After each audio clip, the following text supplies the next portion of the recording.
Bienvenidos. Esto es Primera Llamada, Primera.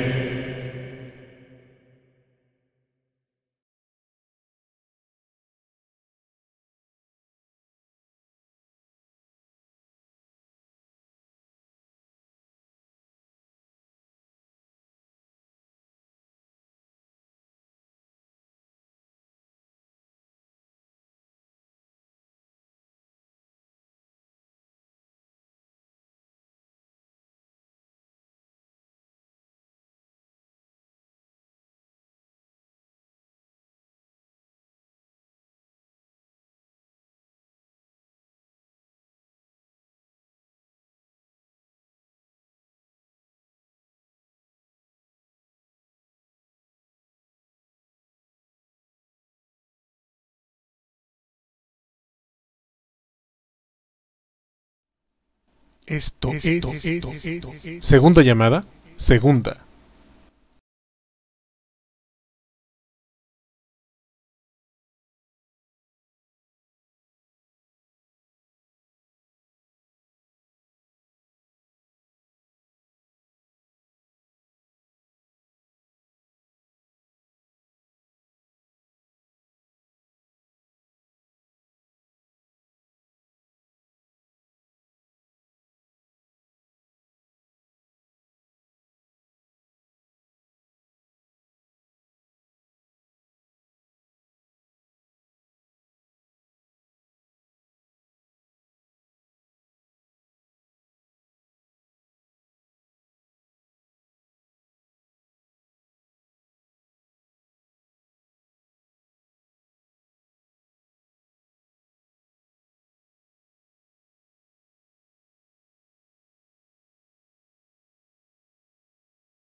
Esto es Tercera Llamada, Tercera Llamada. Sean todos bienvenidos. Principiamos.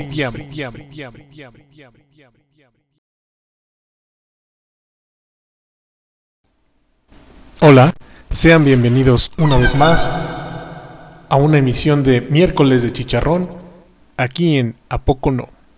Presentado por Jazmín Deneb y Mario Alberto. ¿A poco no? Comunicación de la ciencia. Conocimiento libre para todos.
¿Qué tal? ¿Qué tal? Tengan todos ustedes muy buena noche. Este día que es después del martes y antes del jueves, pues es miércoles y el día de hoy tenemos el miércoles de Chicharrón aquí en ¿A Poco No? Mi nombre es Mario Alberto, soy cofundador de esto que se llama ¿A Poco No? Que es una empresa en comunicación de la ciencia o uno de sus brazos, ahí queremos hacer quién sabe qué tantas cosas, es comunicación de la ciencia y estamos totalmente en vivísimo desde la Ciudad de México. Hoy día, 23 del 2 del 22, y ayer fue Capicúa, espero lo leyeron, ahí estuvo bastante interesante. 22-22, lo que no entendí es que si lo volteas y que si le haces quién sabe qué tantas cosas, de todas maneras se lee igual. Quién sabe, deja tus comentarios ahí en el chat. Estamos totalmente en vivo en Facebook Live, pero nosotros nos encontramos en la página electrónica de www.pocono.mx. Y si yo moviera la página, ¿verdad? Sería mucho mejor. Productos totalmente en vivísimo. Ahí estaban los productos. Ya se la saben, me aviento mi golezazo porque pues nosotros nos mantenemos, ¿no? Es como si estiráramos la mano para el domingo y nos lo dan a nosotros mismos o nosotros mismos nos lo damos. Es como Capicúa, ¿no? ¿Quién sabe? Total. Miércoles de chicharrón del día de hoy, después de 68 chicharrones. Esta pandemia es tremenda, pero ahí vamos, ahí vamos. Miércoles de chicharrón del día de hoy, número 69, hasta la saliva se me cruza. El poder de las ondas electromagnéticas para estudiar el subsuelo, con nuestra invitada Carolina Palazuelos Jiménez, nos va a hablar acerca de qué onda con el sol, si nos manda cosas. Bueno, yo supongo, ¿verdad? Ahí voy con mi bocota. Pues quién más que el sol que nos aviente cosas y luego entren así como que al subsuelo y luego que regresan. ¿Quién sabe, no? Bueno, ahí nos irán diciendo. Por favor, escriban el chat, o más bien en el chat de ahí de Facebook, ya sea de la página de A Poco No, o de la página de Ciencias TV, o de la MAT, que es las páginas hermanas donde estamos transmitiendo. Que por favor escriban cositas de dónde son, a qué hora son, por qué son. Y nosotros les mandamos saludos inclusive, ¿por qué no? A la tía desde Tumbuntum, por supuesto que sí. Las 8:07, Mario, ya cállate. Pero quería decirles algo, lo cual ya no me acuerdo. Así que como no me acuerdo, pues entonces vámonos directo con las chicas. Encendemos las cámaras, micrófonos y todo. Ahí estamos, sí, ahí están. Chulas de bonitas. Ahí nos vemos. Cuídense. Pues efectivamente, muy buenas noches, bienvenidos a este miércoles de A Poco No. Sí, es 23 de febrero y hoy está con nosotros la maestra Carolina Palazuelos Jiménez y nos va a hablar del poder de las ondas electromagnéticas para estudiar el subsuelo. Carolina, muy buenas noches, ¿cómo estás? Buenas noches, Dane, pues muy emocionada por compartirles un poco de lo que hago y por compartir y debatir un poquito sobre este tema, para muchos desconocido todavía. Y todavía no sabemos qué nos vas a contar, pues bienvenida. Les voy a platicar a los que nos están viendo, muchísimas gracias por estar con nosotros aquí. Les voy a platicar sobre Carolina. Ella realizó su licenciatura en Ingeniería Geofísica en la Benemérita Universidad Autónoma de Puebla. Después siguió sus estudios de maestría, esta vez en Ciencias de la Tierra, en el área de hidrología, perdón, en la rama de exploración de recursos y percepción remota, en el Centro de Geociencias de la UNAM. Actualmente está postulando para continuar con sus estudios y seguirse con el doctorado, que es el caminito que todo científico quiere seguir. Eh, Carolina, pues también hace otras cosas, ¿no? Le encanta trepar cerros, andar en bicicleta y también le gusta muchísimo leer. Carolina, pues muchísimas gracias por estar aquí. Les pido a todos que nos dejen sus comentarios, como mencionó Mario, en los diferentes chats de Ciencias TV, de la MAT Comunicación, y los iremos leyendo una vez que Carolina haya terminado con su presentación. Y justo para continuar con este miércoles de chicharrón, bueno, pues vámonos a un breve video en lo que Carolina, por favor, nos compartes pantalla y regresamos para iniciar.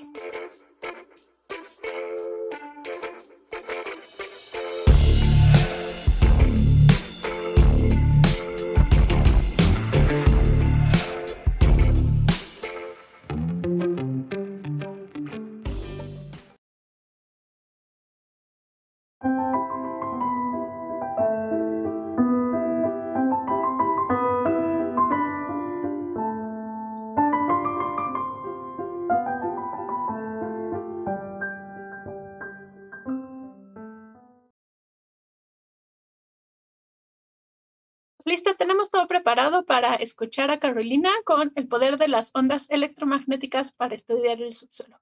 Adelante, el espacio es tuyo. Muchísimas gracias por estar aquí. Bueno, muchas gracias. Para mí es un placer poderles compartir un poco de lo que he venido trabajando desde hace mucho tiempo. Yo fui generación 2010 en la universidad y desde entonces yo he estado trabajando con toda esta parte de la ciencia. Creo que es importante tener este tipo de espacios donde podamos compartir lo que nos emociona y desde lo que sabemos y desde nuestra experiencia, lo maravilloso y complejo que es el mundo.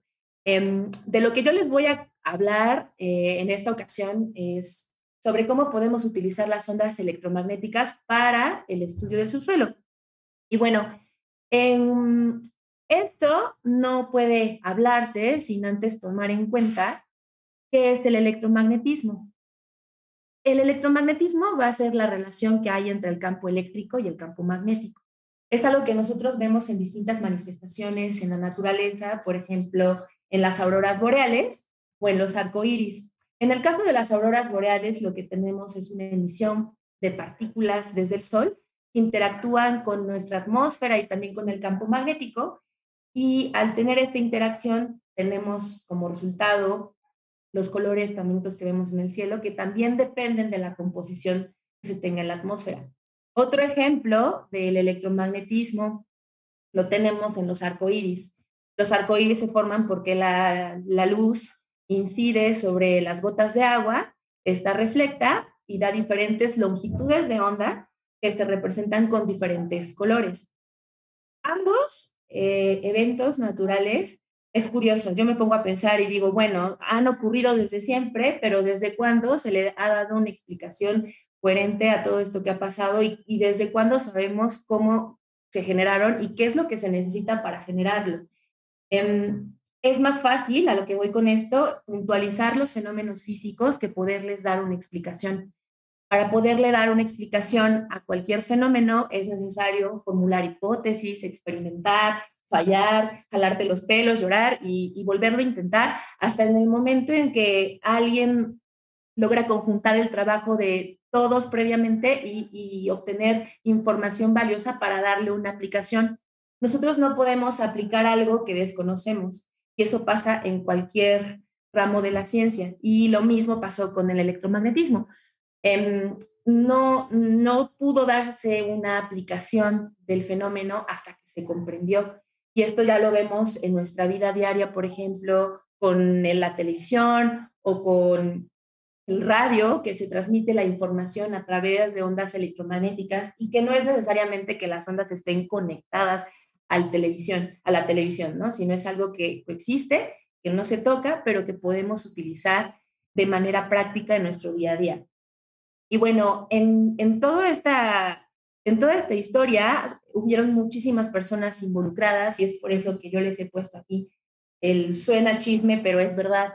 Y es que a veces la historia y la ciencia supera la ficción y hay cosas que han pasado que no las podemos creer hasta que alguien más nos las cuente. Y hay dos hechos que hicieron que nosotros hoy por hoy, bueno, en la física moderna más bien, entre comillas, se pudiera hacer una interacción más cercana de la electricidad y empezar a experimentar con ella para después dar paso a las aplicaciones como el de las que yo les voy a platicar. Y bueno, entre esos acercamientos que tuvieron, tenemos uno que aquí les he puesto, un papalote ayudó a inventar el pararrayos.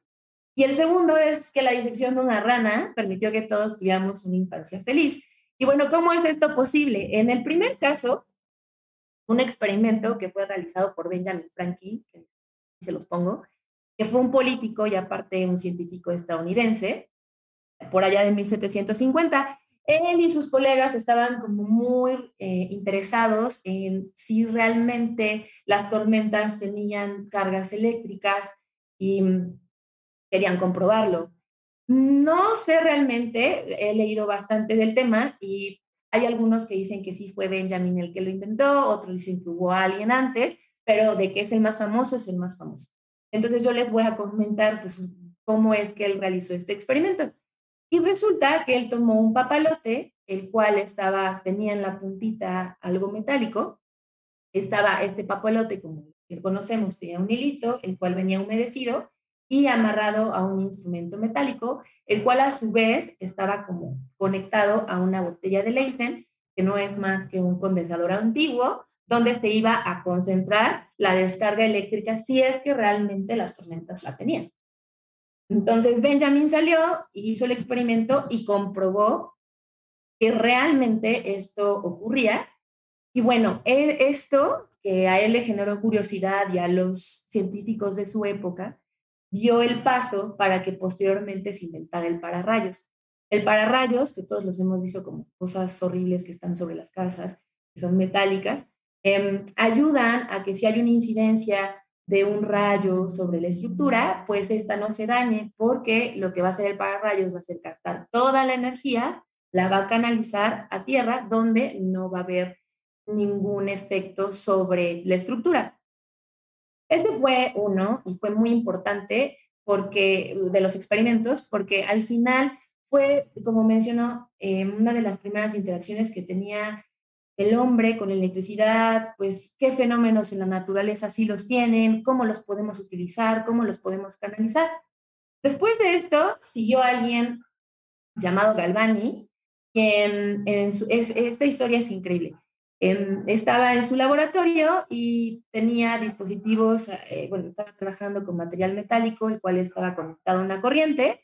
Cercano a él había una ranita que se estaba diseccionando y sin querer, parte de la herramienta tocó la patita de la ranita. Lo que pasó es que la ranita se empezó a mover. Dijo, bueno, o sea, ¿por qué se está moviendo si la estoy tocando con el metal? Y empezó a experimentar con otros animales y veía que ocurría lo mismo. Entonces, claro que Galvani dijo, bueno, entonces algo que todos los animales tienen y pues lo puedo llamar como una corriente animal, es decir, la corriente viene de los animales. Este experimento pues se hizo famoso y personas como Volta lo escucharon y no solamente lo escucharon, sino que dijo, bueno, yo también lo voy a hacer y voy a ver si sale lo mismo. Y él se dio cuenta que salía lo mismo, pero no se quedó ahí, sino dijo, bueno, yo voy a intentar ahora con cosas inertes y vamos a probar con metales a ver si nos da el mismo resultado. Y se dio cuenta que si experimentaba con metales de un lado y del otro y ponía un medio conductor, es decir, que facilitaba que se transmitiera la electricidad, esto seguía ocurriendo. Entonces, pues desmintió lo que decía Galvani y le dijo, bueno, está bien lo que dices, pero no solamente los animales, sino también hay otros materiales que van a facilitar el que nosotros podamos transmitir la electricidad de un lado a otro. Esto generó que Volta creara la primera batería, en donde la hizo con placas de plata y zinc, me parece, en donde estaban separadas por un medio humedecido. Posterior a esto ya se dieron origen a las baterías que comúnmente tenemos y que originó que todos tuviéramos una infancia feliz, que pudiéramos hacer el Jeep de Barbie, que pudiéramos hacer los cochecitos, que pudiéramos pasarle el control de la televisión sin necesidad de estarle cambiando y pegados. Y pues bueno, creo que esto es importante porque fueron personas que no solamente se quedaron como, en el caso de Volta, por ejemplo, con lo que alguien más le decía, sino que fue experimentando y sacando sus propias conclusiones y ejerciendo este poder crítico que nos da la ciencia, ¿no? El poder cuestionarnos todo. Y gracias a esto sembró la semilla de la curiosidad en otras personas que dieron origen ya como tal al electromagnetismo. Yo no les voy a contar como de todas las personas involucradas, pero sí les voy a hablar de los más importantes.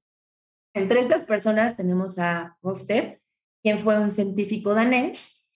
Él estaba en una clase en donde estaba haciendo una demostración. Aquí, como vemos en la imagen, tenía un hilito y en ese cable más bien estaba pasando corriente. Cuando él acerca a la brújula, se da cuenta que la brújula empieza a fluctuar y empieza a moverse. Y se le hizo extrañísimo porque en el caso del cable donde pasaba corriente, pues estaba relacionado con el campo eléctrico. Y en el caso de la brújula, la puntita metálica siempre va a estar orientada al norte magnético. Dijo, bueno, como dos eventos hasta el momento que se creían separados, se está viendo uno afectado por culpa del otro. Y él se dio cuenta que entonces no eran eventos separados y que más bien estaban relacionados. Esto fue un parteaguas porque podemos decir que fue el inicio formal del electromagnetismo y que dio paso a que él publicara muchísima información al respecto sobre cómo había hecho los experimentos, sobre los resultados que había obtenido.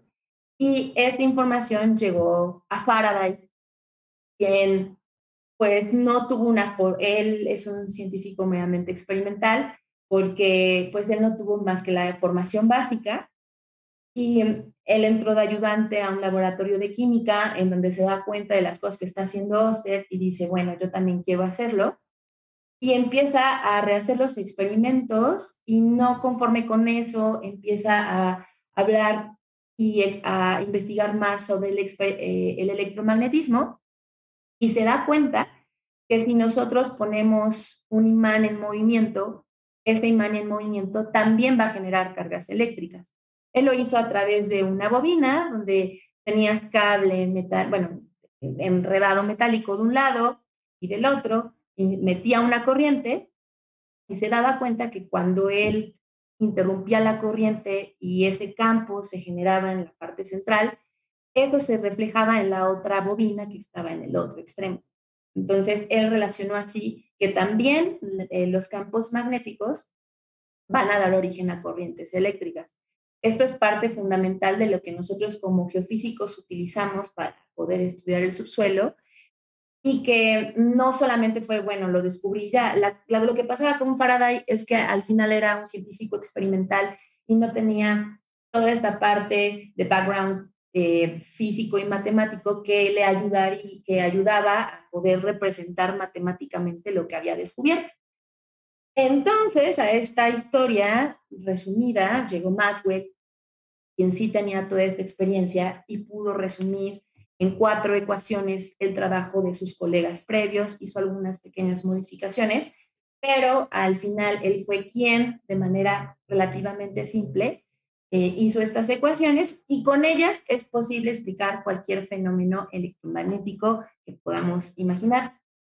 Por sí solas estas ecuaciones no nos van a explicar qué es lo que hay en el subsuelo.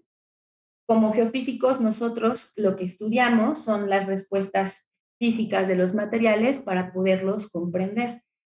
Entonces, si nosotros estamos buscando relacionar esto que les acabo de comentar, estas ecuaciones con el subsuelo, es necesario tomar en cuenta ciertas propiedades que nos van a ayudar a poder hacer el link entre las ecuaciones y el subsuelo. Pero bueno, aquí pues ahí les pongo a manera de pregunta, ¿no? ¿Cuáles son estos conceptos que nos van a ayudar a poder utilizar las ecuaciones de Maxwell en el estudio del subsuelo? Aquí yo les he puesto ejemplos de diferentes materiales porque todos, absolutamente todos, sean naturales o sean antropogénicos, nos van a dar una respuesta y tienen sus propiedades. Entonces, yo les voy a explicar de manera breve cada uno de estos conceptos para que nos vaya quedando un poquito más claro.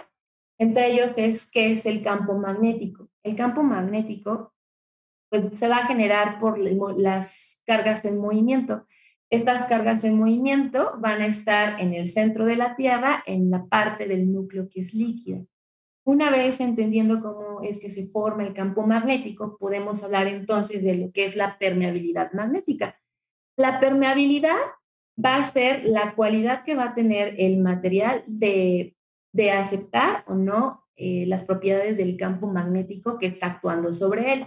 Es decir, si yo soy un material y estoy compuesto de una manera químicamente y también mi material es uno en específico, mi manera de tomar o no las cualidades del campo magnético que esté incidiendo sobre mí va a ser diferente a si yo estuviera compuesta de manera distinta. Esto es importante porque es una de las propiedades que se utilizan en el electromagnetismo para poder hacer el cálculo que nosotros necesitamos para saber qué hay debajo de nosotros. Otro concepto importante del general al particular es el campo eléctrico. El campo eléctrico se va a generar por las cargas y se va a ver como el halo de luz alrededor del Sol. No necesitas millones de cargas para tener un campo eléctrico, necesitas solamente una. Y cualquier cosa que llegue a ese campo eléctrico se va a ver afectado por el campo eléctrico existente. Yo les he puesto, aquí lo que tenemos es la interacción entre las cargas positivas y las cargas negativas.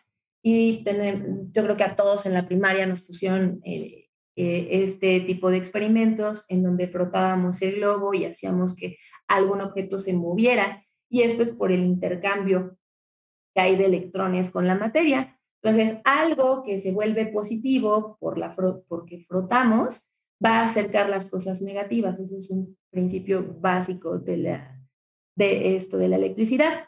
A partir de esto podemos hablar de la corriente eléctrica. La corriente eléctrica no va a ser más que el flujo de electrones a través de los materiales Y esto no va a ser igual en todos. Va a haber algunos materiales que lo van a permitir más que otros y esto va relacionado con el concepto de la resistividad eléctrica. Y bueno, la resistividad eléctrica va a ser una propiedad fundamental de los materiales y aquí, como les he puesto en la figura, va a depender de la longitud y del área transversal de la materia. Este concepto es muy importante porque en lo que nosotros hacemos como geofísicos, muchos de los resultados los vamos a expresar en función de la resistividad eléctrica. Esto es qué tanto voy a permitir que la corriente eléctrica pase por mí o qué tanto me voy a resistir. En el lado izquierdo lo que tenemos es una tablita que para nosotros es muy importante porque nos ayuda a darnos una idea de qué es lo que podemos tener debajo. ¿Y cómo es esto? Pues esta tablita lo que va a tener puede estar en función de la conductividad o la resistividad. La conductividad es la inversa de la resistividad, es decir, pues qué tanto sí permito que pase y la resistividad es qué tanto me niego a que pase. Por ejemplo, en el caso del agua salada, nosotros vemos que el agua salada va a tener una conductividad mayor, mientras que hay otros materiales sedimentarios que son aquellos que se forman a partir de otro tipo de rocas y que han sufrido algún proceso químico o físico, tienen un rango variado, ¿no? Pueden ser muy resistivos o muy conductores. Y en el caso de las rocas ígneas, que son aquellas que se forman a partir de lo que viene desde el manto, sean principalmente materiales de origen, más bien son materiales resistivos. Esto es importante decirlo, nos da una idea, pero como podemos ver también los rangos de resistividades son amplios en las rocas. Esto quiere decir que para que nosotros como geofísicos podamos hacer una interpretación de lo que tenemos en el subsuelo, tenemos que tener más información. No podemos solamente hacer un levantamiento geofísico y a partir de él decir, bueno, pues hay agua o hay arcillas o hay calizas. Necesitamos realmente tener más información, ya sea de la geología, de otros estudios que se hayan realizado, de química, de lo que sea, que nos ayude a corroborar lo que nosotros con estas metodologías estamos observando. En cuanto a los métodos electromagnéticos más comunes, yo les voy a hablar de tres que son con los que yo he tenido pues más trato y más experiencia. Este se le llama georradar y a este que estoy señalando se le llama método transitorio electromagnético. En el caso del método transitorio electromagnético, o por sus siglas lo llamamos TEM, es un método. Bueno, ambos son métodos de controlados, es decir, yo voy a mandar un impulso al subsuelo y a partir de eso voy a ver qué está pasando. En el caso del TEM, lo que ocurre es que yo voy a inyectar una corriente eléctrica. Esa corriente eléctrica va a ser constante, ¿no? Porque yo la estoy controlando a través de mi aparatito. Pero en un momento yo voy a apagar el interruptor y esa corriente va a empezar a variar en el tiempo. Esa variación por ley de Faraday, me va a dar origen a un campo magnético. Y a través de la variación de ese campo magnético primario es que yo voy a poder determinar qué tipo de materiales voy a tener en el subsuelo. En el caso del método del georradar, es un poco distinto. También yo voy a mandar una onda electromagnética que se genera en el georradar, pero lo que va a ocurrir es que esta onda electromagnética va a empezar a interactuar con las propiedades de los materiales en el subsuelo y también estos, pues la onda va a llegar a un momento en que se va a reflectar, es decir, se va a regresar. Esto ocurre en un tiempo y ocurre a una distancia. Y como sabemos, desde secundaria, para la velocidad, necesitamos estas dos cosas y es por eso que pues los resultados que obtenemos por medio del georradar se van a expresar en términos de metros sobre nanosegundos y el tiempo en el que tarda esa velocidad nos va a dar idea de qué tipo de materiales podemos llegar a tener en el subsuelo. En el caso del último método, se llama método magnototelúrico o por sus o lo abreviamos como MT. Hay otras variantes dependiendo de la frecuencia. Este método va a ser pasivo, es decir, yo no voy a inyectarle nada al suelo y lo que voy a hacer más bien va a ser medir el campo electromagnético natural. Para poderlo hacer voy a tener mis receptores que van a ser, bueno, mis electrodos más bien, que son los que van a medir el campo eléctrico, los cuales están orientados en las componentes cartesianas, norte, sur, este, oeste, y voy a tener mis bobinas que van a medir el campo magnético en las tres componentes, ¿no? Tenemos uno en X, uno en Y y uno en la vertical. A partir de estas mediciones, lo que yo voy a obtener es una relación entre el campo eléctrico y el campo magnético, y esto lo voy a traducir en términos de resistividad eléctrica. Este método, al no tener nosotros una fuente controlada, va a permitir que podamos descubrir y entender cosas a mayor profundidad que lo que podríamos hacer con una fuente controlada. La fuente controlada, por ejemplo, en el caso del georradar, hay bibliografía que nos dice que vamos a tener buena resolución, es decir, buena idea de lo que ocurre a profundidad en los primeros 30 metros. En el caso del TEM, podemos tener buena resolución en los 500 metros, y en el caso del MT podemos, bueno, al menos en el MT específicamente, tener información de hasta 13 kilómetros. Lo que quiere decir que no todos los métodos electromagnéticos nos van a servir para poder estudiar las mismas cosas, y ya dependiendo de cuál es nuestro estudio de caso, vamos a poder decidir cuál nos conviene o cuál no. También es importante decir que no, que también depende del tipo de materiales que nosotros tengamos en el subsuelo, porque hay algunos métodos que no nos conviene utilizar cuando sabemos que hay ciertos materiales. Entonces, es importante que antes de que uno vaya a campo y haga estas mediciones, haga una investigación previa de qué es con lo que probablemente nos podamos encontrar.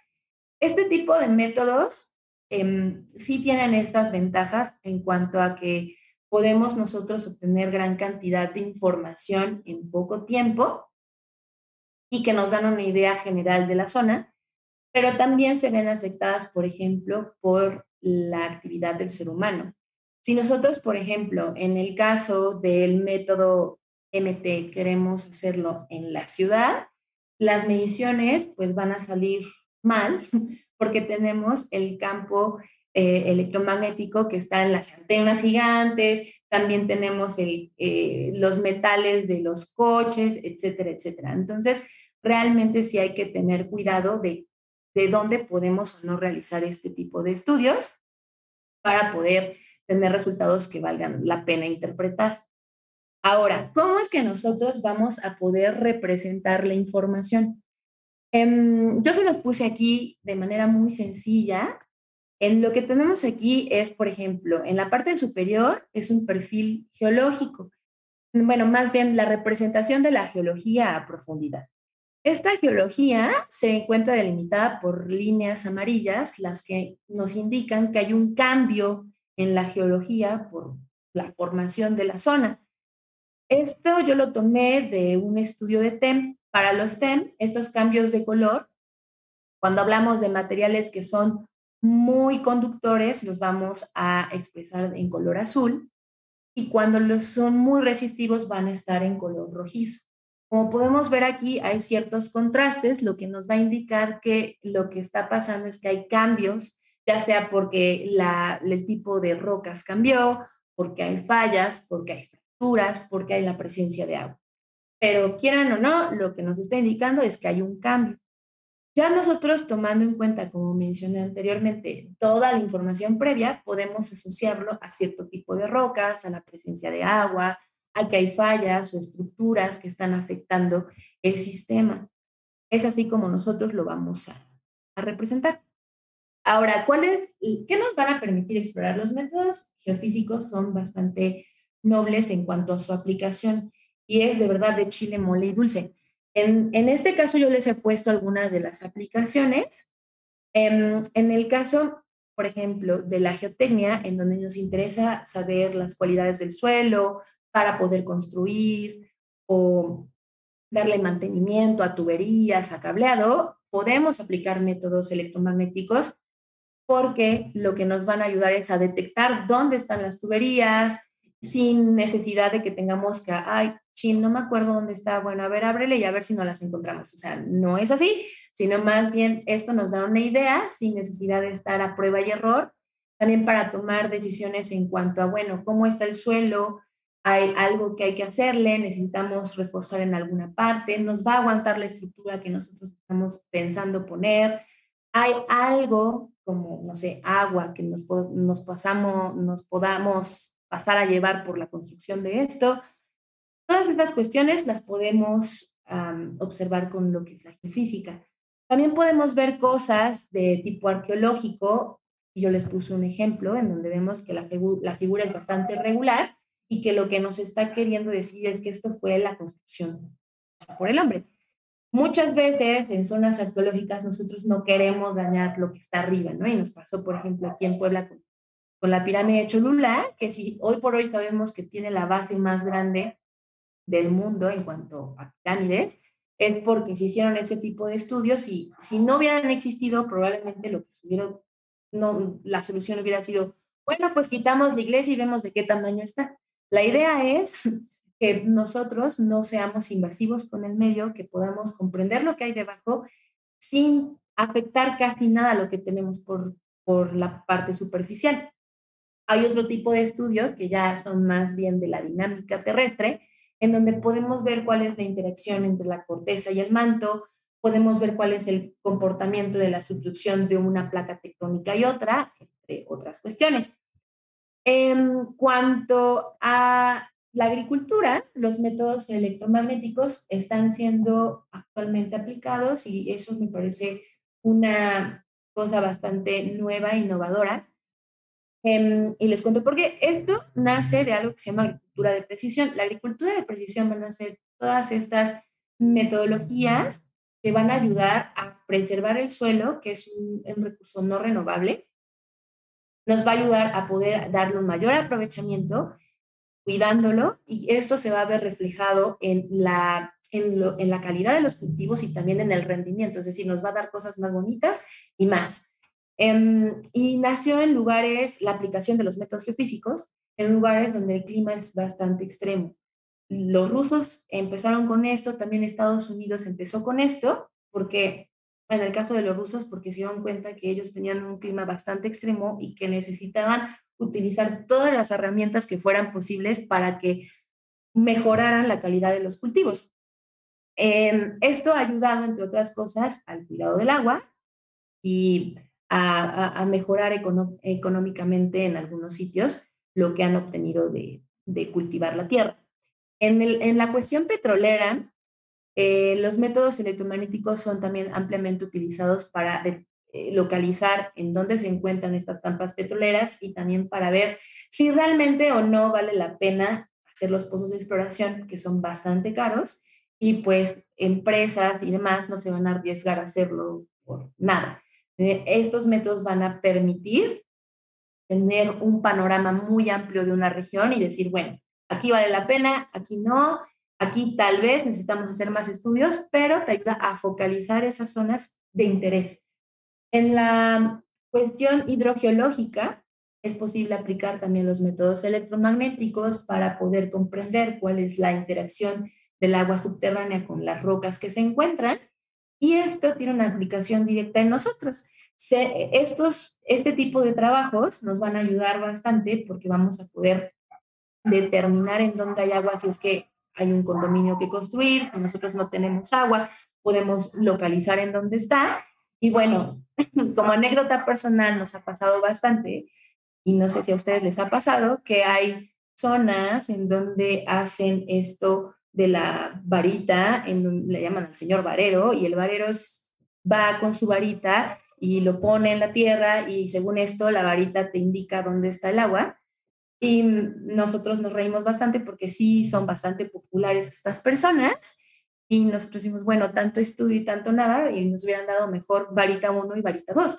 La cuestión con las varitas es que probablemente sí, y a mí me tocó que me contaran que sí habían encontrado agua, pero también me tocó que me contaran, bueno, claro, es que sí encontraron el agua y después se nos acabó. Y bueno, sí, claro, tal vez por, no sé, algo ocurre que sí encuentran el agua con este método, pero la cuestión es que el estudio del subsuelo va más allá de eso. Es importante entender de dónde viene el agua, cuál es la interacción con los sedimentos, más o menos qué volumen de agua tenemos, y sin ello no podemos arriesgarnos a hacer un pozo. Y es lo que muchas veces las personas pues no te cuestionan y pues hay malas decisiones en cuanto a la inversión de su dinero sin tomar en cuenta que es un sistema, no es solamente, pues hay agua y ya, lo abrimos y nos va a dar agua eternamente, no, hay que tomar en cuenta todas las cuestiones geológicas que pues están en la zona. Y bueno, yo les he puesto aquí algunos ejemplos que son puntuales respecto a la aplicación de los métodos geofísicos. Uno de ellos se realizó en el sitio arqueológico de Pacal. Esta zona se encuentra en Chiapas y bueno, entre la diversidad de estudios que se hizo en la zona, se aplicó el georradar que permitió determinar cuáles eran las estructuras antropogénicas en el subsuelo. Este estudio fue valiosísimo, de hecho no es muy nuevo, fue de 2013 me parece, pero permitió, entre otras cosas, dar idea de cómo estaba el estado estructural de la construcción. Vuelvo a lo mismo, hay veces que nosotros tenemos algo valiosísimo en superficie, en este caso lo valiosísimo pues son el sitio arqueológico per se, y no queremos arriesgarnos ni abrir ni nada. ¿Cuántas veces nos ha pasado que, no sé, vamos a un sitio arqueológico y es más, ni siquiera nos dejan subirnos a las pirámides ni tocar ciertas cosas? Y es porque son tesoros de la nación, tesoros de los países en general y también son un acervo histórico importante. Entonces, aquí es cuando los métodos no invasivos entran en acción, como lo es la geofísica, y, como les decía, permitió entonces entender cuál era el estado estructural, es decir, pues si había fallamientos, si estaba dañado en ciertas zonas o afectados por fracturas, etcétera, y ver, pues esto, ¿no? El estado. Otra cosa que se permitió observar a través de este método fueron los pasajes secretos a la tumba. Y bueno, esto es importante porque, digo, de otra manera no nos hubiéramos dado cuenta, igual y hubiéramos excavado todo y nos hubiéramos pasado a llevar la estructura subterránea sin darnos cuenta que pues teníamos estos pasajes secretos que conectaban con la tumba principal del templo.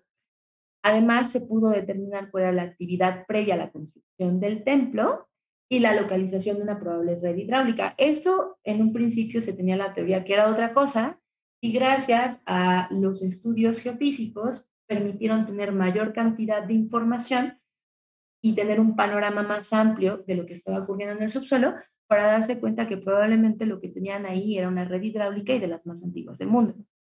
Yo en la parte superior lo que les he puesto es un ejemplo de cómo se ve la información del georradar, en donde vemos estas pequeñas rugosidades que, tomando en cuenta de estudios previos y de otras personas que también han realizado este tipo de estudios en zonas arqueológicas, se pueden asociar a cavidades o a ciertas estructuras antropogénicas.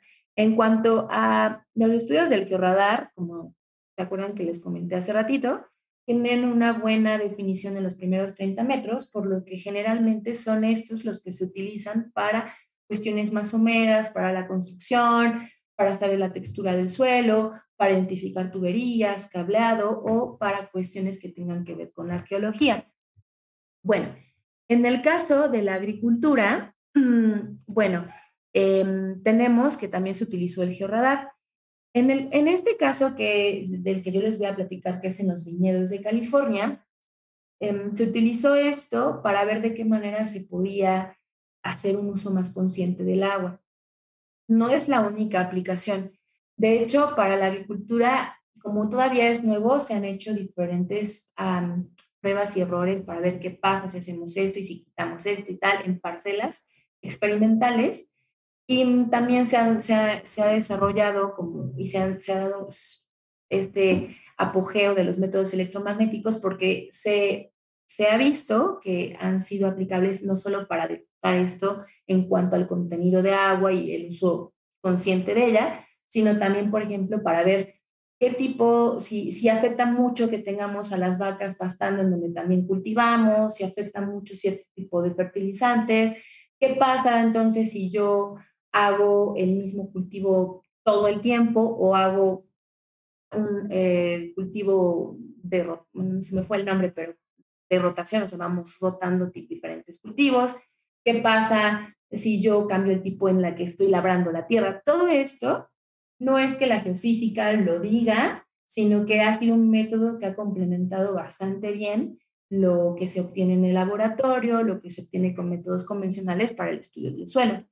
En el caso de los viñedos de California es la misma historia, en donde lo que hicieron fue, bueno, vamos a medir con el georradar, pero vamos a medir primero antes del riego, en el riego y después del riego, para ver de qué manera esta humedad es absorbida por la tierra.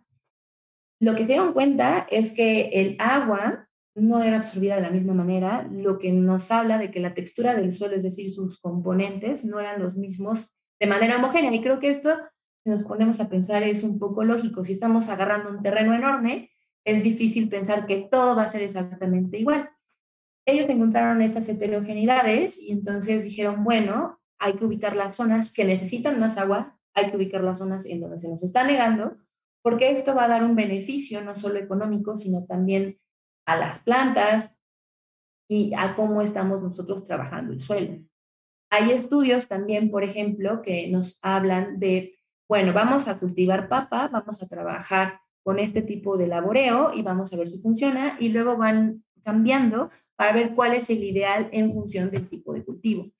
Esto es importante porque nos ayuda a conocer más el suelo y a darle un aprovechamiento consciente, lo que es importante en tiempos donde tenemos mucha población, tenemos pocas zonas donde cultivar y pocos recursos. Entonces, si nosotros podemos aprovecharlos al máximo, va a ser algo benéfico no solo para unos cuantos.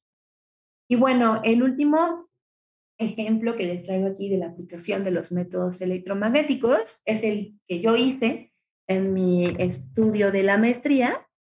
Este fue en la cuenca de Chicontepec, en Veracruz. Esta cuenca es ampliamente conocida porque es una zona petrolera.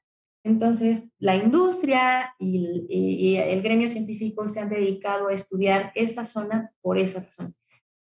El petróleo se encuentra a más de 1 kilómetro de profundidad generalmente y se ha dejado de lado, o se había dejado de lado más bien, porque llegué yo, la parte somera. Entonces, yo lo que hice en este estudio fue hacer aplicar métodos electromagnéticos para ver cómo estaban distribuidos los sedimentos en el 1 kilómetro de profundidad, pero también ver cuál era la distribución del agua de manera subterránea y su interacción entre la geología y el agua subterránea.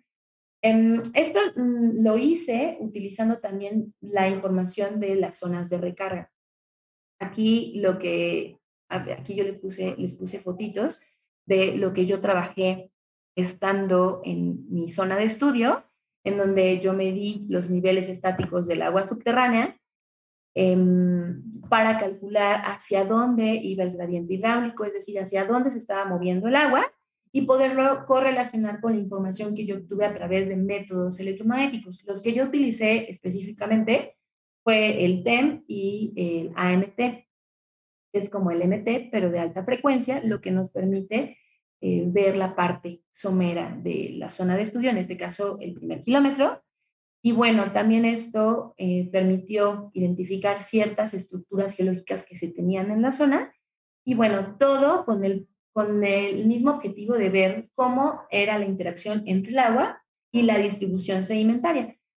Esto no solamente se hizo con fines científicos de, bueno, pues ahí están los datos y pues ya sabemos qué hay, sino que también tiene una aplicación. Una, porque esta cuenca ha sido, como les decía, muy estudiada, pero solamente en la parte profunda. Y pues no se conocía realmente cómo era el contexto general de la zona, de su formación y demás, si no se tomaba en cuenta la parte que yo estudié. Además, esto tiene una parte, una aplicación ambiental, porque podemos, al ser una zona petrolera y activa, si nosotros no tenemos conocimiento de dónde está el agua, si está cercano, si no, cuál es el comportamiento y la interacción con los sedimentos, probablemente podamos llegar a contaminar los mantos acuíferos. Y también tiene una aplicación geotécnica, porque pues si nosotros no conocemos qué tipo de materiales podemos tener en el subsuelo, pues podemos llegar a tomar decisiones erróneas en cuanto a la construcción en esa zona. Aquí de manera muy resumida les pongo parte de lo que yo obtuve en mi trabajo, en donde del lado izquierdo lo que tenemos son los acuíferos principales de la zona de estudio y las flechitas estas diminutas que se ven aquí indican la dirección del flujo del agua subterránea. Esta información fue, como les decía, importante porque me ayudó a poder correlacionar la información que yo obtuve desde el punto de vista geofísico con otro tipo de información, en este caso, información hidrogeológica. No solamente utilicé esto, sino que a través de sistemas de información geográfica, análisis de mapas y estadística, pude identificar de manera estadística cuáles eran las zonas que tenían mayor probabilidad de ser una zona de recarga. Es decir, dónde el agua tiene mayor facilidad de infiltrarse hacia los acuíferos. Eso también fue información complementaria, la podemos ver en este perfil. Los perfiles, acá lo que tenemos son los puntitos, en donde yo hice los sondeos, donde yo hice las mediciones electromagnéticas. Toda esta es mi área de estudio. Estos puntitos los podríamos ver de manera aislada, pero no es práctico. No es práctico que yo les muestre, no sé, 100, 200 puntos, uno por uno, dándole una interpretación individual. Es más práctico hacer un perfil, es decir, yo voy a ver de un jalón toda la información de estos puntos al mismo tiempo. Y es lo que nosotros aquí estamos observando en grande, en donde para el método AMT, MT en general, tenemos que los colores rojizos corresponden a los materiales con mayor conductividad y los materiales que se resisten más al paso de la electricidad se representan con color azul. Como vemos, aquí hay diferentes cambios, lo que nos dice que hay cambios estructurales. Esto me permitió ver cambios estructurales, me permitió ver cambios en la composición del sur de la cuenca y también asociar estas conductividades a la zona de recarga que previamente había observado con otra metodología. Ya en la parte inferior derecha, lo que tenemos es una vista en planta de una representación 3D. Lo que quiere decir que aquí ya tenemos todos los perfiles que yo realicé y podemos ver cómo son las coloraciones indicando anomalías, cambios en la composición dentro y fuera del paleocanal, lo que ayuda a tener una interpretación ya conjunta de la información que se hizo uno a uno. Y bueno, estos son los ejemplos que yo les puedo dar sobre lo que es el electromagnetismo, aplicado a cosas muy distintas y variadas. Y bueno, las conclusiones que tengo para esto es que, pues sí, como les decía, hay una diversidad en su aplicación y si nosotros conocemos cuáles son las ventajas y desventajas de los métodos, probablemente podamos utilizarlos para muchos estudios de interés en diferentes ramas de la ciencia. También esto que hoy les estoy presentando y por lo que gracias por lo que yo terminé mis estudios de maestría fue porque pues hubo una teoría detrás desarrollada por la curiosidad y el conocimiento compartido de muchas personas. Esto yo creo que es un punto importante porque muchas veces en la ciencia nos cuesta compartir o no, y yo lo he visto ahora que estoy haciendo como todo el proceso para el doctorado y decía, bueno, ¿qué es innovador? Y de tanto leer me di cuenta de que al menos en ciencias de la Tierra es no se comparte toda la información, ¿no? Tú solamente compartes algunos datos que quieres que sean sabidos, pero lo demás te lo guardas. Y es muy difícil así poder nosotros replicar los experimentos, replicar los resultados y hacerlos reproducibles en cuanto a que, bueno, tal vez no tengo lo mismo que tú, pero voy siguiendo los pasos con lo que tengo y me sale lo mismo. sin esto de compartir es muy difícil hacer ciencia y ciencia seria que valga la pena porque, pues bueno, si yo lo hago y no me sale lo mismo que tú y te hago saber que igual y te equivocaste, está bien, es el camino, es la manera de hacer ciencia, es dudar lo que hizo Volta en su momento con Galvani, dudando de lo que ya él daba por hecho. Entonces, esto sí es importante y si ustedes tienen la oportunidad de hacerlo en lo que sea que hagan, háganlo, compártanlo y compártanlo bien para que otras personas puedan cuestionarse y entre todos complementar lo que tú ya empezaste. Y bueno, en este caso lo que nos ha ayudado los métodos electromagnéticos no solamente es en el punto de, bueno, pues ya localicé el recurso, sino que pues ha ayudado, ha estado reinventándose para beneficio de la humanidad y de su entorno, y eso lo vemos con la aplicación que tiene en lo que les comentaba de la agricultura. ¿No? Si los métodos electromagnéticos como tal están pensados para profundidades más grandes. Entonces, lo que les comentaba de Rusia y esta necesidad de los climas extremos y de dar un mayor aprovechamiento a los recursos, hizo que dijeran, bueno, pues, ¿qué más podemos utilizar para mejorar y para conocer más la dinámica del suelo? Pues vamos a utilizar los métodos electromagnéticos. Y en un momento, pues bueno, los métodos electromagnéticos no están diseñados para eso, pero los vamos a más bien como reconfigurar para que nos pueda dar información valiosa en el primer metro de profundidad, que es a lo que le importa a la agricultura. Entonces, esta parte también es importante. No hay que casarnos con un método ni en la manera en la que este se hace, sino el tratar de reinventarnos para poder seguir avanzando. Si no nos reinventamos y buscamos nuevas aplicaciones y le seguimos como esta parte de desarrollar, pues nos vamos a quedar estancados y es lo que en estos momentos nunca se necesita. Y bueno, necesitamos para todo esto apertura, experimentación y diversificación, ¿no? Si nosotros no tenemos esto de, bueno, lo que les comentaba, ¿no? Si yo resulta que me equivoqué y llega alguien y me dice, bueno, hice tu experimento, pero necesitas complementarlo con esto y no estamos aperturados a nada y creemos que, no sé, los métodos, imagínense que los métodos hubieran quedado con, bueno, solamente sirven para estudiar esto y nadie se hubiera tratado de preguntar, bueno, ¿y qué pasa si hacemos esto para que también nos dé información sobre otra cosa? No hubiéramos llegado a ningún lado, igual que la experimentación, y esto nos va a llevar a diversificarlo y poderle dar más y más y más aplicaciones en un futuro. Y bueno, por mi parte es todo, espero les haya gustado, espero nos hayan interesado y les haya emocionado tanto como a mí. También me ha causado lágrimas y desesperación en algún momento, pero sea lo que sea que estén haciendo, que les guste muchísimo, porque el camino es así, es a veces fácil, es a veces difícil, pero siempre es emocionante. Entonces, pues nada, muchísimas gracias por estar. Muchísimas gracias, Carolina, por esta charla. Vamos a un breve video en lo que dejas de compartir pantalla y nos vamos a las preguntas. Adelante.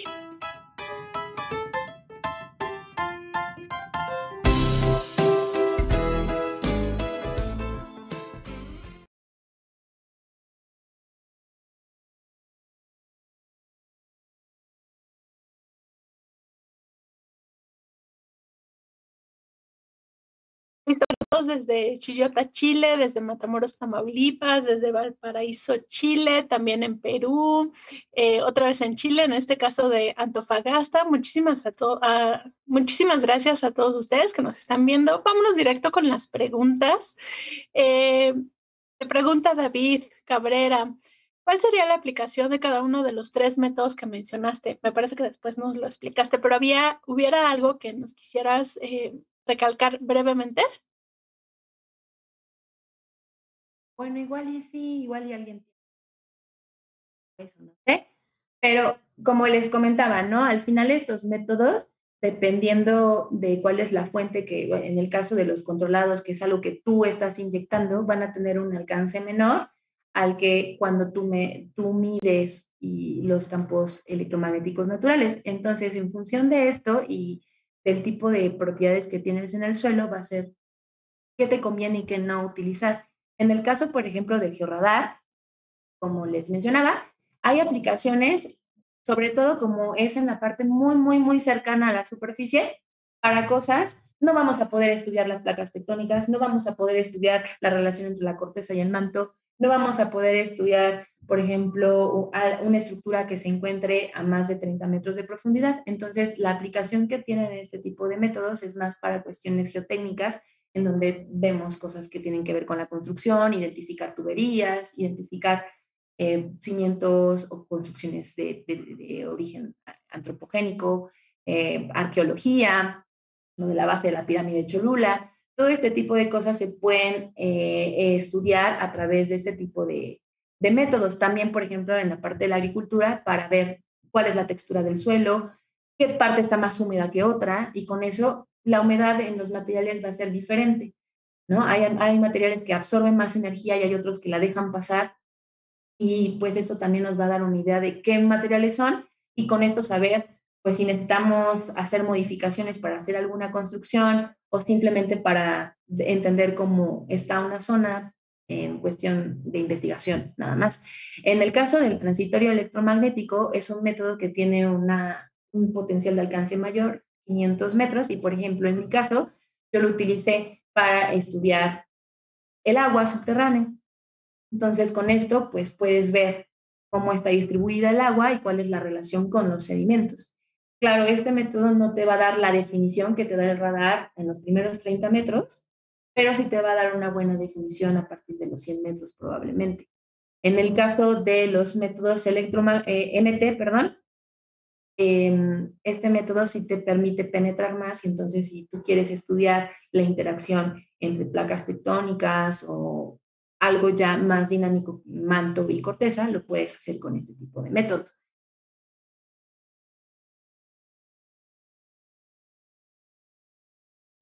Gracias, Carolina. Estamos pasándonos un poquito de las 9, pero nos vamos a tomar un par de minutitos para abordar algunas de las preguntas que tenemos. Muchas gracias a todos. Tenemos 3 que están hasta ahorita relacionadas con la parte de los pozos petroleros, ¿no? Te las voy a juntar a ver si nos puedes contestar que están relacionadas. La primera de Marigel.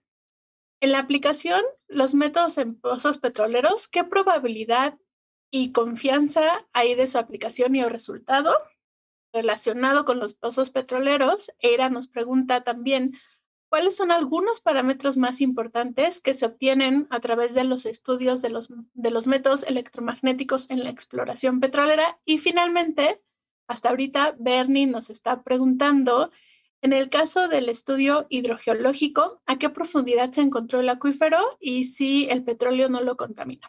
Por favor. Ok. A ver si me acuerdo. La primera pregunta estaba relacionada con qué, perdón. Con ¿qué probabilidad de confianza hay en la... Ya. Bueno, todos los métodos, sea cual sea, es importante corroborarlo con otra información. La geofísica, como otras ciencias, no es Dios, no te puede decir dónde están las cosas solo porque, bueno, ya lo medí y pues yo creo que es esto. Realmente sí es necesario complementar con otro tipo de estudios, con los que tengas, ¿no? Si tienes información previa, información de pozos que te hayan pasado, tienes registros, lo que sea que pueda ayudar a complementar eso va a ayudar a que tu error sea menos. Es una pregunta muy común, ¿no? Porque cuando tú vas y haces como quieres venderlo y quieres hacer un proyecto, siempre te preguntan, bueno, ¿y cómo me aseguras que sí va a estar y no te vas a equivocar? Bueno, entre más información me dejes tomar de diferentes cosas, muy probablemente el rango de error va a ser muchísimo más pequeño. En cuanto a la otra pregunta, bueno, la del acuífero, que es la del otro del petróleo, ¿cuál era? ¿Cuáles son los parámetros más importantes que se obtienen a través de los estudios con los métodos electromagnéticos? Realmente yo no he trabajado con petróleo, pero sí los parámetros que obtenemos utilizando los métodos electromagnéticos es poder ubicar la roca sello, la roca madre, poder ubicar en dónde se encuentra el petróleo, probablemente por la anomalía que da y porque también lo estamos relacionando con otro tipo de información que nos ayuda a través de las resistividades. Ese es el parámetro que tenemos cuando utilizamos, por ejemplo, MT, que es lo que generalmente se aplica cuando exploramos petróleo. Las resistividades y la información que se tenga del sitio es lo que te va a ayudar a determinar si hay o no, muy probablemente. Y en cuanto al acuífero, es una pregunta que me hicieron una vez en un congreso. Y bueno, lo que pasa con el acuífero en esta zona depende. Es muy grande, como se dieron cuenta, o sea, abarca gran parte de Puebla, un pedacito de Puebla y gran parte de Veracruz.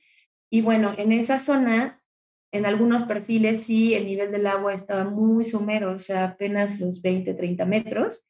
Y sí me pasaron, Pemex bueno, colaboró con nosotros y a partir de la información que ellos nos pasaron, venía ahí, ¿no? Pues en donde ellos habían encontrado petróleo y al menos en mi zona de estudio, el petróleo se encontraba a más de 1 kilómetro de profundidad, por lo que, contestando a la pregunta, al menos en lo que yo hice, no hay contaminación de acuíferos por el momento.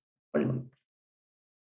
Siguiéndonos por la contaminación de los acuíferos, nos pregunta Scarlett, en dado caso, ¿cómo se puede evitar esa potencial contaminación? Sabiendo que no te pasó a ti.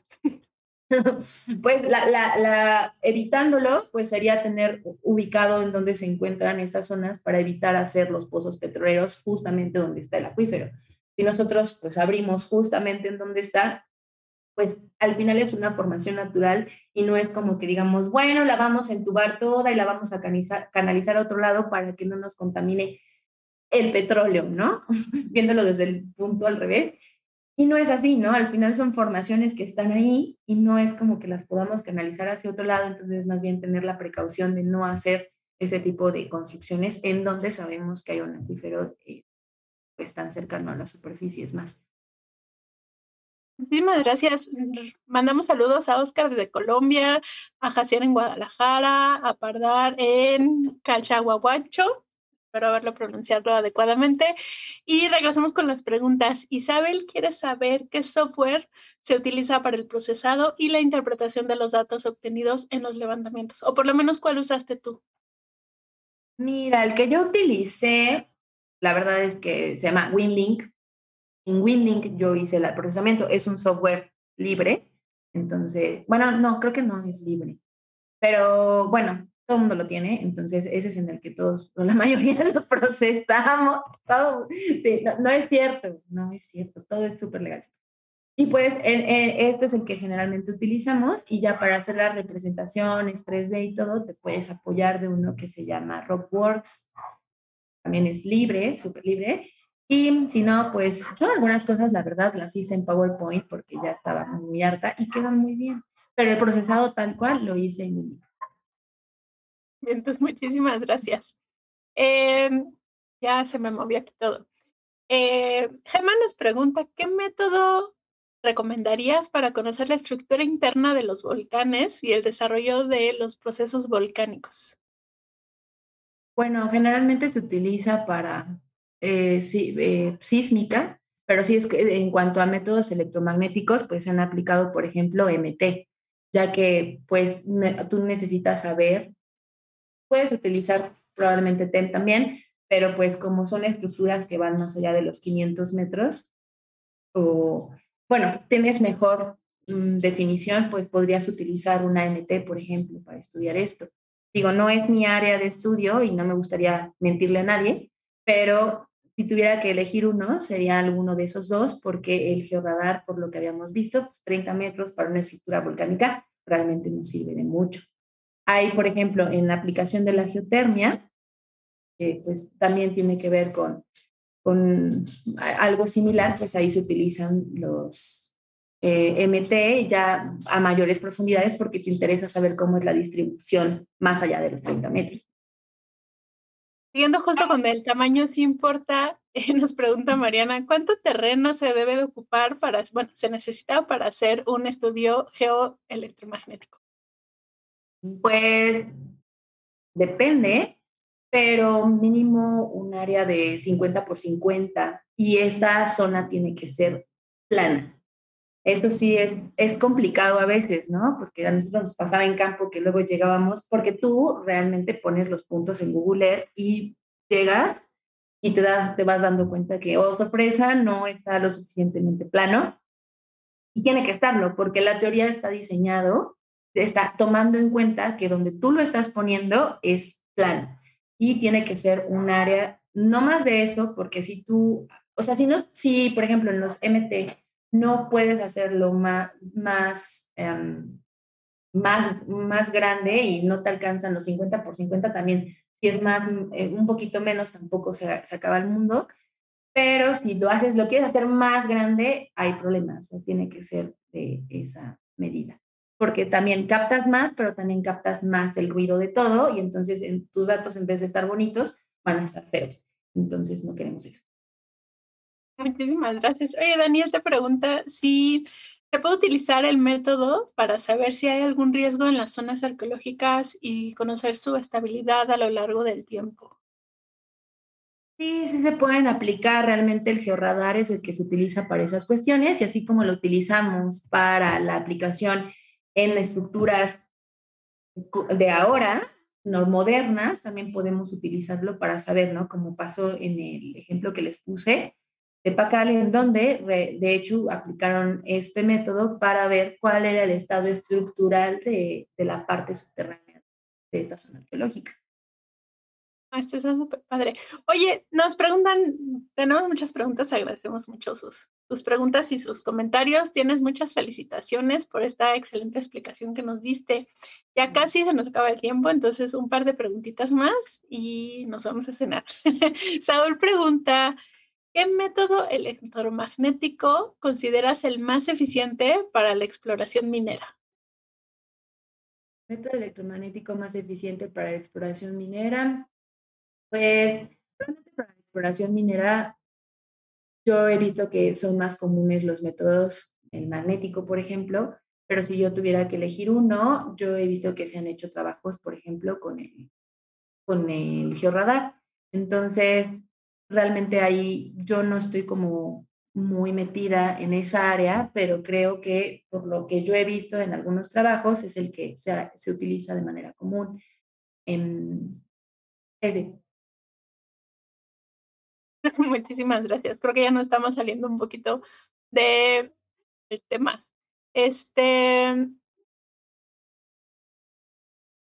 Regálenme un segundito. En los estudios geoelectromagnéticos y su aplicación con la tectónica de placas, va directamente relacionado con el magnetismo y con la conductividad de las rocas. Nos pregunta Leslie. Sí, o sea, lo que va a captar el método, en este caso el magneto telúrico, va a ser la interacción, ¿no? Lo que hace es, voy a medir de manera simultánea el campo eléctrico y el campo magnético natural, donde la fuente viene de las tormentas eléctricas y viene de la interacción de las partículas del Sol con, pues, con nuestra atmósfera y demás, y eso lo va a captar y obviamente va a interactuar con los materiales. Entonces, sí, lo que vemos es la respuesta de las propiedades electromagnéticas de los materiales en el subsuelo. Y la última, que hacemos por ahora y les prometemos que Carolina, va a contestar el resto de las preguntas que quedan en el chat. Muchísimas gracias. Y ya se me perdió. Ya, los métodos electromagnéticos también se pueden utilizar en el océano. ¿Y cuál sería el más recomendable? Bueno, sí hay una aplicación de los métodos electromagnéticos en el océano y déjame, lo tengo aquí, déjame ver para no dejarlos con la duda. Pero bueno, sí, sí hay aplicación y se llama SFMT, que es, y capta pues a grandes profundidades. Realmente yo no lo he utilizado, entonces no les puedo hablar como de ello, pero sí existe. Entonces nos quedamos con eso, con el SFNT para la parte oceánica. Muchísimas gracias, Carolina, por esta excelente presentación. La verdad es que no solamente me gustó a mí, sino a todos los que están diciendo un montón de bonitas palabras en el chat. Agradecemos también a todos los que nos contestaron las encuestas que puso Mario. Preguntó si ya te viste saliendo con un papalote en un día lluvioso y el 44% dijo, no, hombre, ni loco. Perdón, ajá, y el 50% dijo sí. En una de esas me hago famoso justo cuando estamos hablando de la parte de la introducción.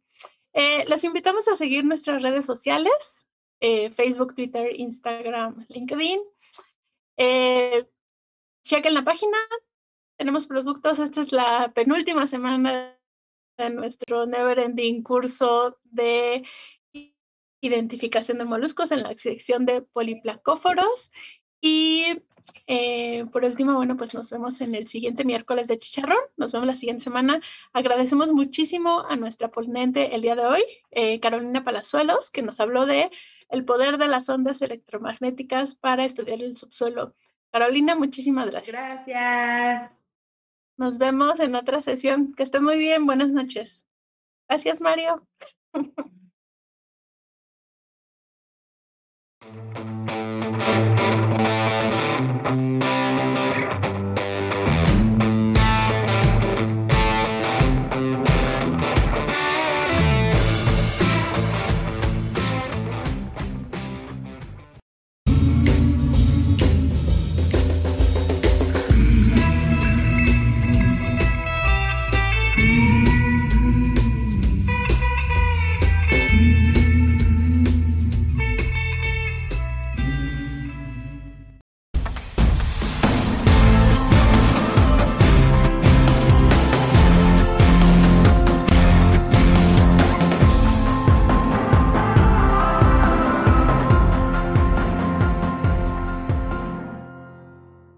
¿A poco no?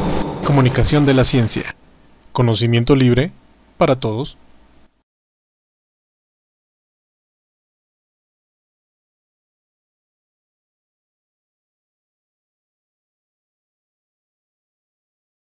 Hola, mi nombre es Jacqueline Denier. Soy bióloga, estudié en la Facultad de Ciencias de la UNAM y actualmente me dedico a estudiar moluscos. O dicho de otra forma, soy malacóloga y conquilióloga. Hola, mi nombre es Mario Alberto. Soy físico por parte de la Facultad de Ciencias de la UNAM.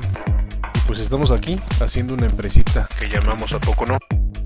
También estaremos en algo de radio o haciendo algo de radio. Espero sea de su agrado. Será totalmente en vivo.